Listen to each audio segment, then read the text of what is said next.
Hello, everybody. Welcome inside a Wednesday episode of Running Point on ysnlive.com. Brought to you, as always, by Greenwood Chevrolet in Austin Town. Anthony Hartwig with you. And as you know, it's Wednesdays, which means it's Wrestling Wednesdays with Gary Althiser.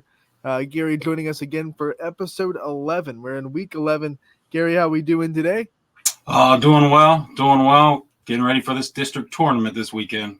And our special guests today are also getting ready for the district tournament, making school history, getting there. It is going to be Zach Hostetter and Noah McKay, both from East Palestine. And we're going to pop them into the show now. Boys, thank you so much for taking the time to join us today. Thanks for having me. You got it. I guess my first question is, obviously, with everything that's going on in East Palestine and you guys being able to go out and wrestle and kind of get back to a sense of normalcy, what's that been like for you to be able to use wrestling as kind of a therapeutic, release or a return to some kind of normalcy in your lives? It feels nice being able to just kind of go back to the sport and being able to support the community in any little way, I guess.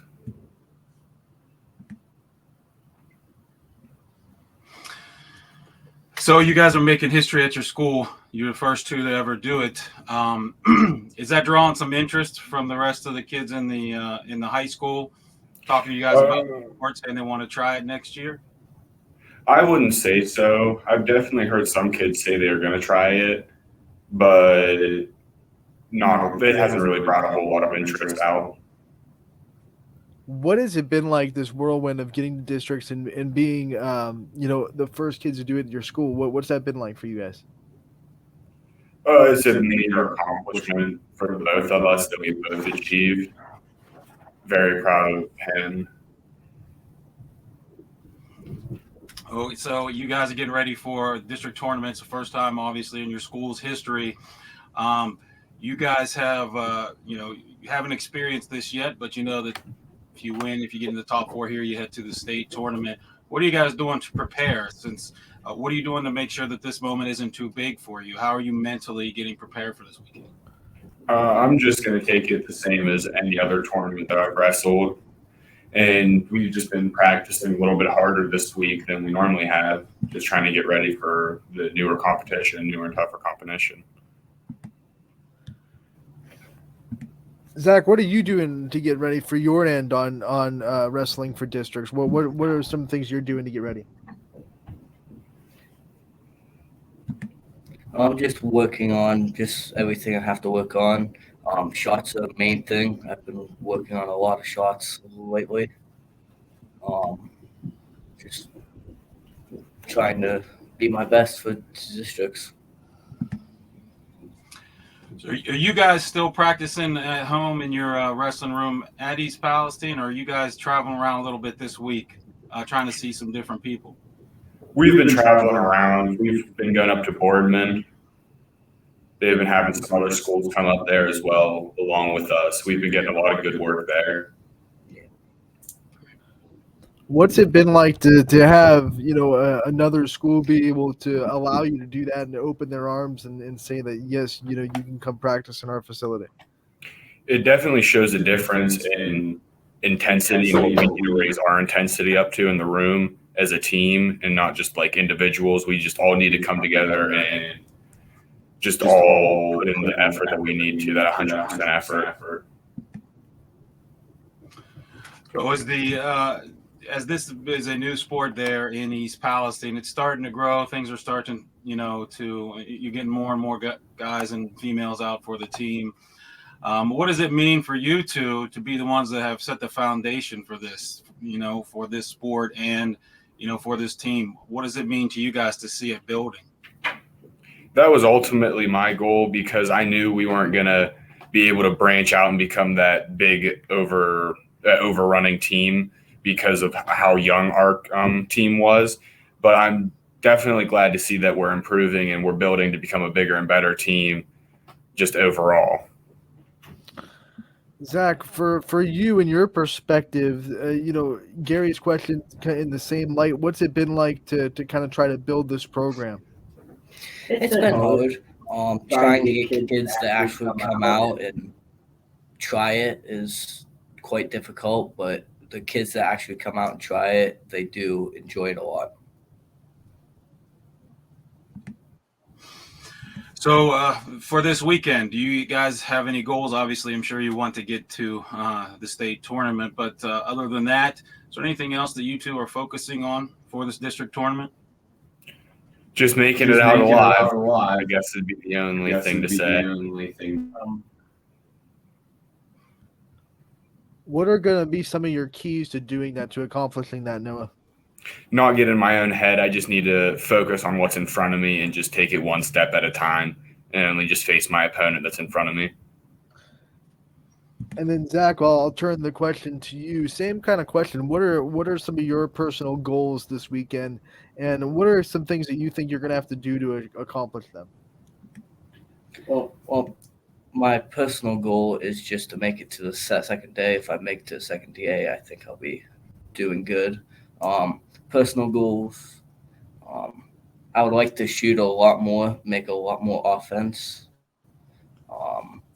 Just try to stay out of my own head and just wrestle the person that's in front of me.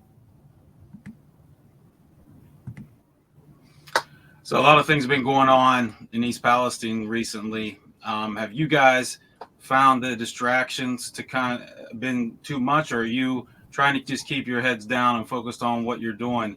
You know, we all hear wrestling's 90% mental, and you both mentioned that you don't want to get inside your own head because that can really mess you up when you're on the mat. So while you're dealing with what you have to do now, with going to the district tournament, being the first ever in your school, how are you guys blocking out all the noise from everything else that's going on in East Palestine? It's just kind of like whenever I step into the wrestling room, I just forget about everything else. Whenever I step onto the mat, I forget about everything else. It's just I'm right there on the mat, and I just don't really think. It's just I'm there. What's it like, wrestling, and obviously you've been wrestling for a long time. If you look back into your, starting of your wrestling career, how do you think you guys have grown since you started wrestling? I'll start with Zach first, and then Noah can answer that question after him. I think I've grown quite a bit. I switched up my style and I went offensive this year. I've been wrestling defensive my whole life, and we've realized that won't help me anymore. So I've went to offensive, and I think it's helped quite a bit. What about you, Noah?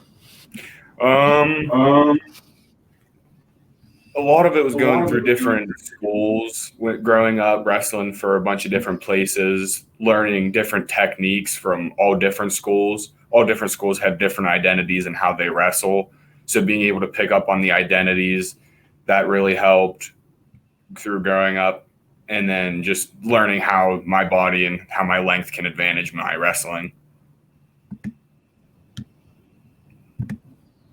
So I ask this every week. Who are you guys' drill partners? You know, it takes a good drill partner in practice, to really get better. Do you guys drill with each other, or do you have other partners that you work with?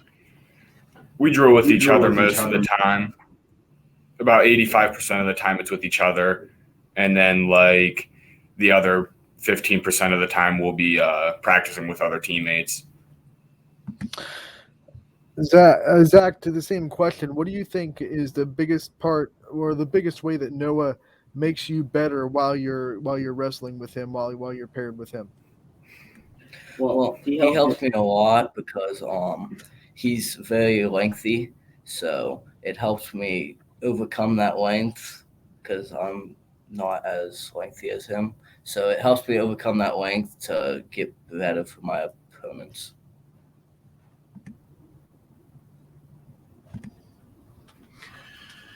So what do you guys think you have to do to get the sport more accepted in that East Palestine community? What have you guys noticed that's maybe brought some more attention to it? You guys having a lot more home matches? Have you had an assembly match yet where the whole school gets to come and watch?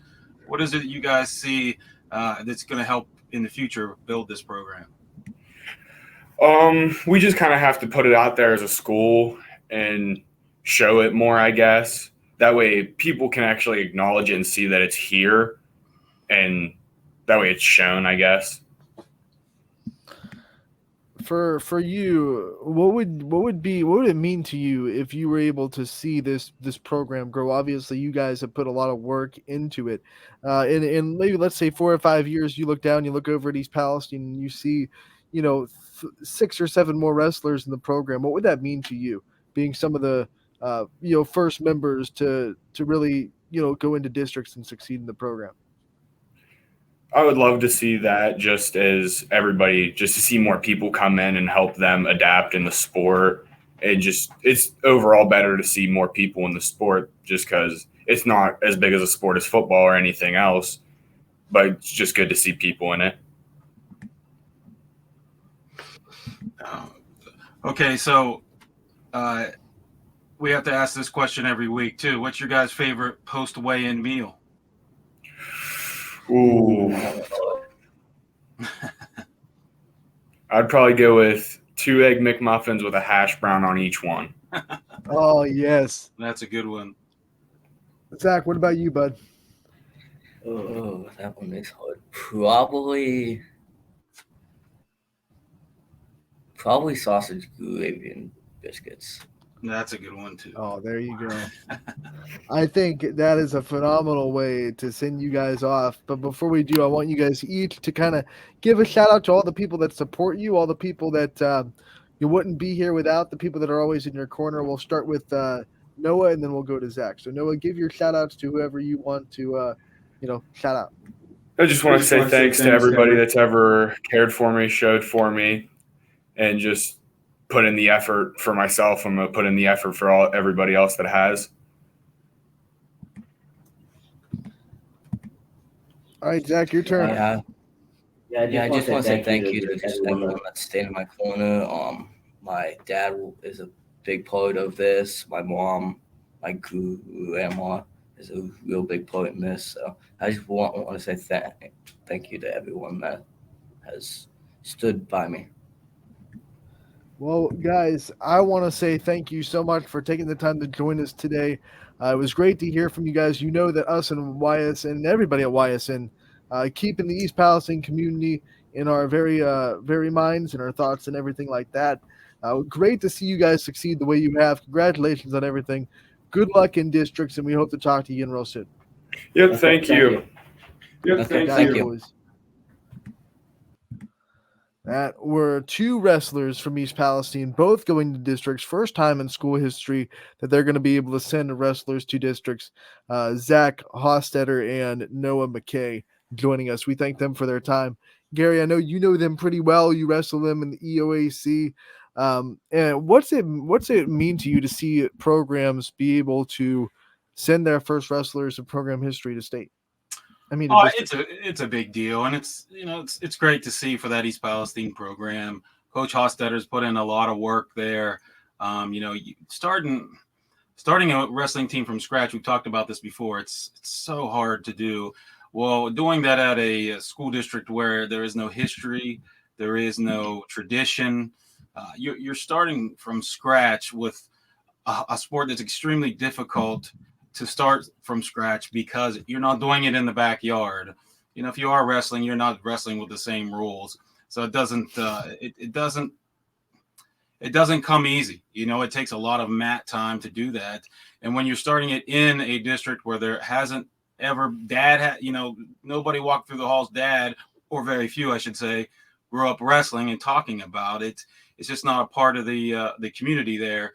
So to see them be able to get a couple of guys to the district tournament, especially for that East Palestine community, where they need some good things to look forward to, I just think it's great all around. And hopefully this will spawn some more interest in it from the kids walking in the hallways, because that's the first battle that you have to fight as a wrestling coach, is just reaching out to the kids and getting them to come out on the team. You've wrestled against them. You've coached against them. You've seen them plenty of times. What do you think on the mat makes Zach and Noah, so special and able to get them past sectionals and districts? Well, they put in the time. I know that they do some stuff off season and after practice, and that's basically what this sport's all about. It rewards the effort, and it rewards the experience. That's just the way it goes. The more mat time you have, the better you're going to be in all positions on the mat, better you are in all positions, the better wrestler you're going to be. So I just think has a lot to do with the time that they've put in. You know, when Zach was talking, he was talking about transitioning from a defensive wrestler to an offensive wrestler. This first wrestler that really, talked about being defense versus offense. Kind of go into what the differences are and maybe how hard it is to get a kid to adjust to becoming, defensive versus offensive. Well, defensive wrestler. When you're a defensive wrestler, you have to wait for your opponent to do something and then counter it, or move on from there. So you're kind of waiting for things to happen. You're letting things kind of just come to you, and then responding. A lot of defensive wrestlers get into close matches, or you'll find low scoring matches because they're not trying to score. They're kind of not wanting to make a mistake and waiting for their opponents to make a mistake. Where being an offensive wrestler, you have a lot more margin for error. So if you're an offensive wrestler and you maybe make a mistake and end up on your back and fight off, you can come back from that. As a defensive wrestler, sometimes you can't because you're not trying to score as much. You're just trying to wait for your opponent to make a mistake or trying to take advantage of what your opponent's done.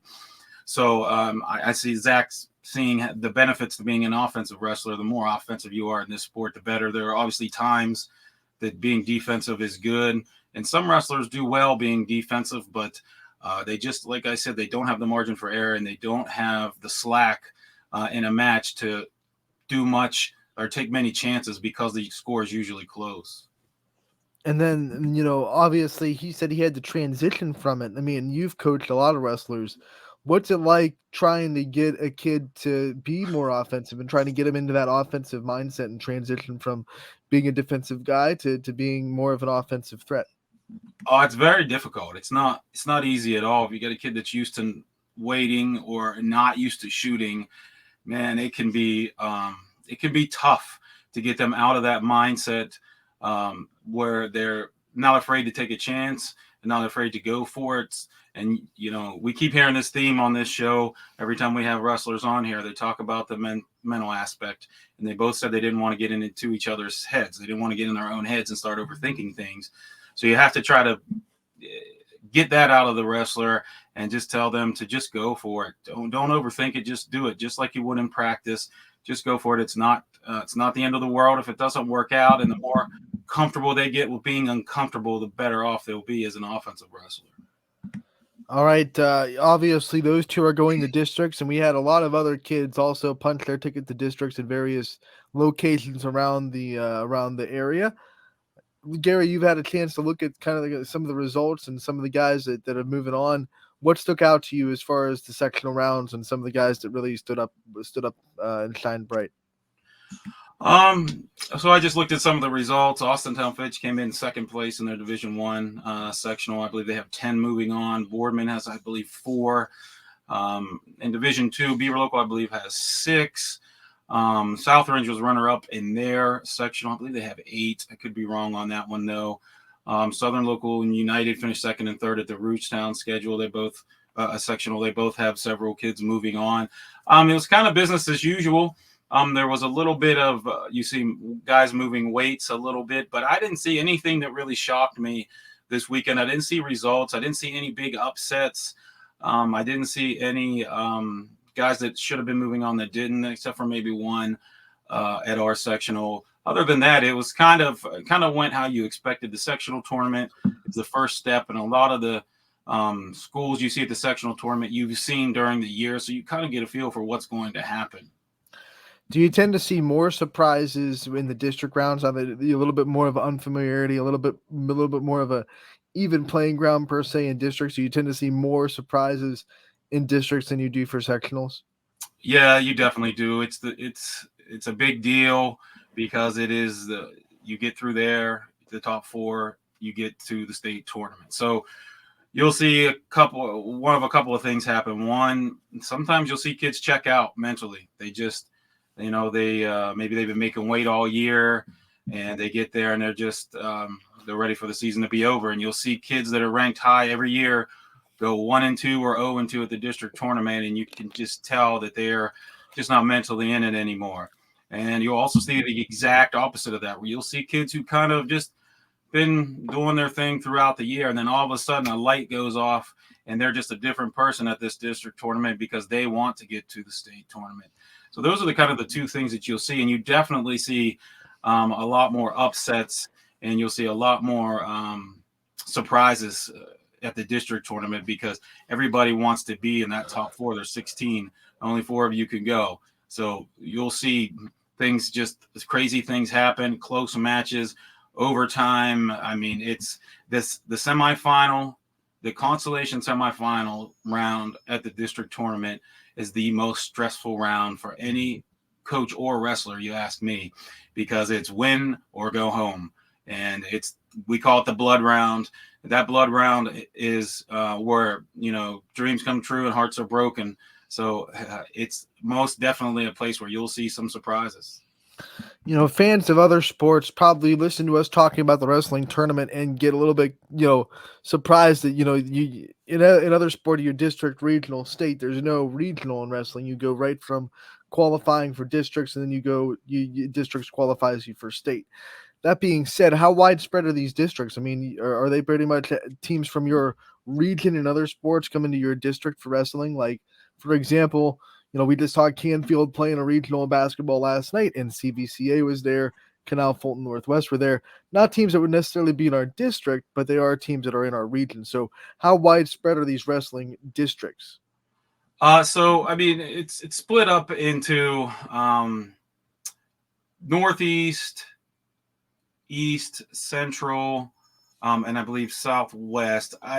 It's basically just 1/4 of the state, geographically is all that it is. We're in the Northeast, so I believe we are, in fact, I know we are the farthest south team in that Northeast district. The next schools south of us, which would be Edison and Toronto, they're both, I believe in the Central. So it extends basically from Wellsville west, probably about midway through the state, and then north from there. So basically you're talking about that big chunk of schools from there. So, I mean, they basically are split up in those, in that kind of way. I've not seen the map to see exactly how it is, but I do know that we are the furthest south, at least in the Division III. So I'm sure it's just like, you'll see the teams that you see in your basketball regionals or your baseball regionals. Yeah. Those teams will be involved in the districts. Dalton is probably in somewhere in the district for wrestling. They probably have, a few wrestlers with how good their other sports are. So just for fans of other sports that are tuning in, just expect teams that you would probably see in a regional and other sports in these districts for wrestling. Let's talk about how you guys did in districts, how you guys were able to come out of your district, your sectional round, going to districts.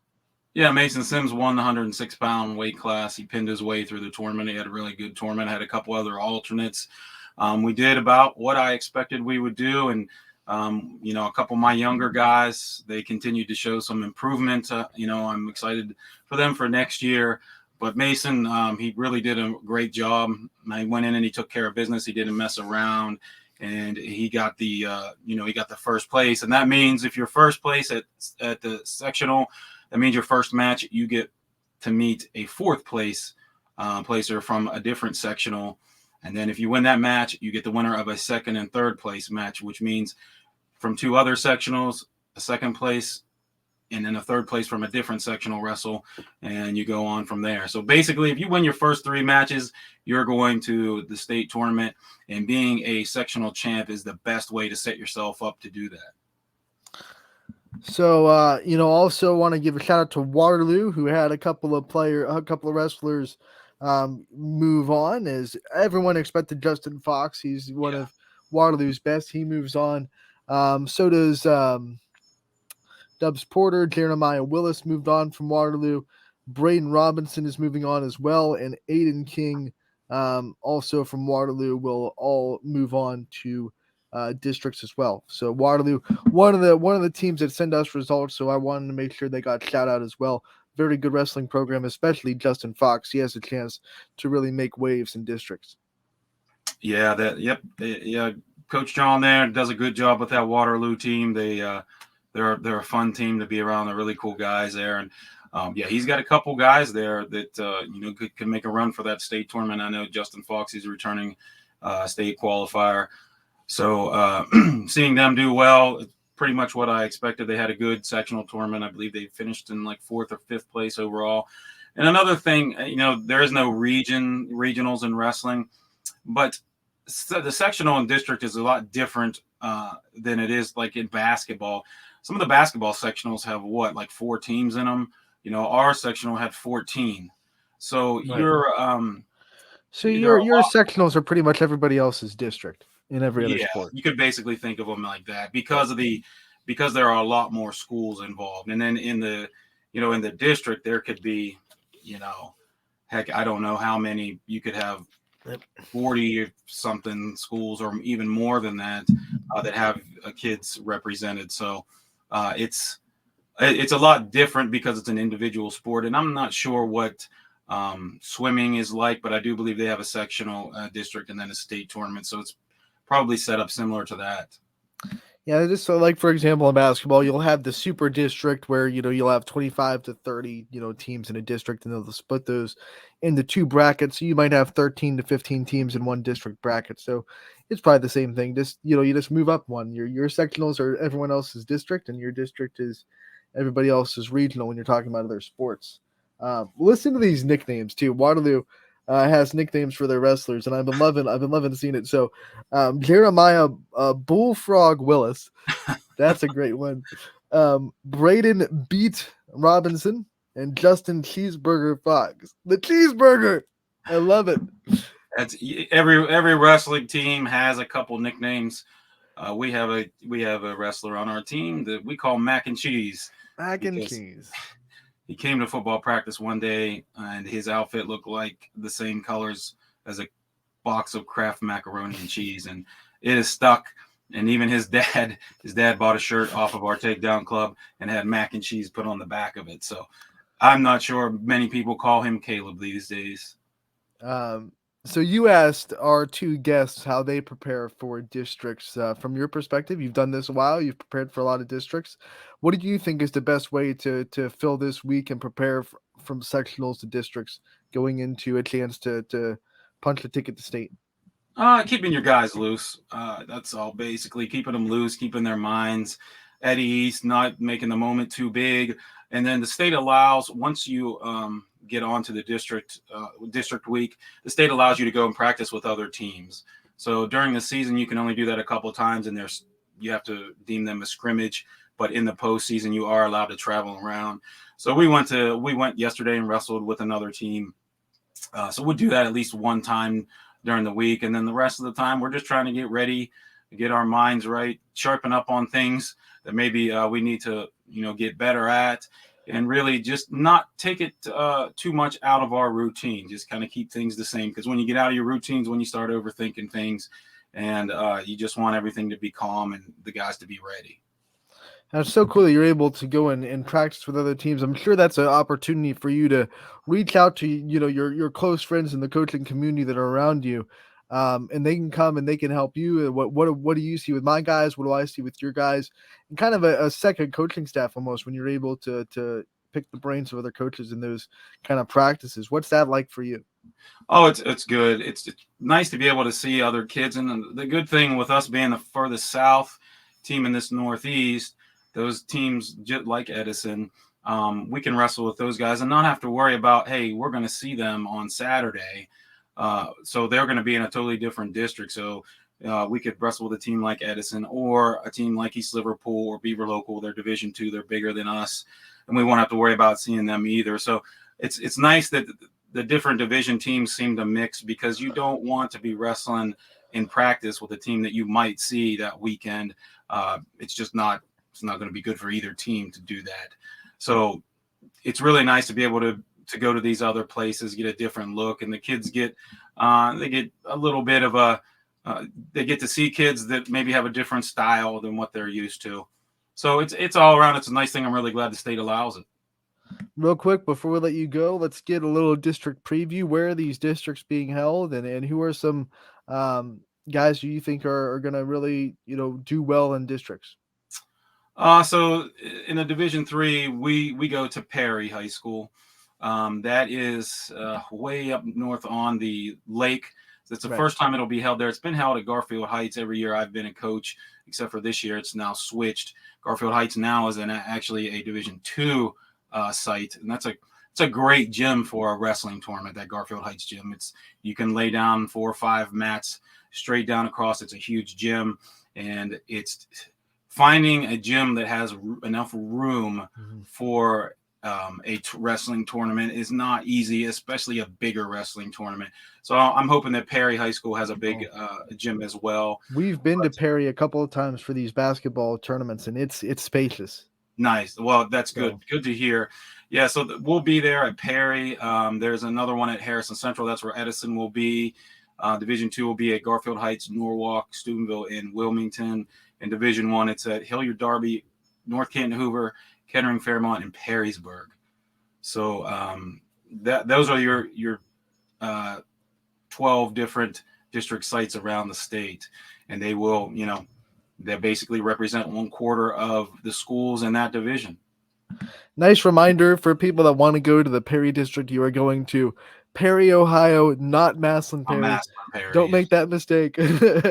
Yes. Yeah, we heard the name Perry. We thought Massillon, Perry, because that made the most sense. But yeah, we're going up north, so we're going a couple. That gym is cool because it has 2 levels. Like it has the lower level and the track and the upper level. But I don't think Massillon, Perry, the actual gym, the actual floor, probably isn't conducive to a big wrestling tournament. It's kind of a compact gym floor with a second like double deck level that's really cool to watch a game, but maybe not conducive to a big wrestling tournament. But Perry Pirates, that gym is pretty spacious. You guys should have fun down there.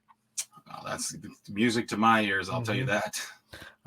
Tickets, by the way, only sold online, so do not go to Perry or any of these district sites expecting to be able to buy tickets to the gate. Obviously, all the websites are posted on all these schools' social media pages and websites as well.